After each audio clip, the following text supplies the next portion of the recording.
ছুটি লিখেছেন রবীন্দ্রনাথ ঠাকুর।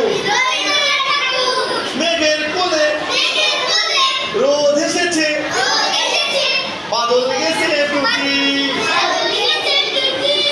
আজ আমাদের ছুটিও ভাই, আজ আমাদের ছুটি।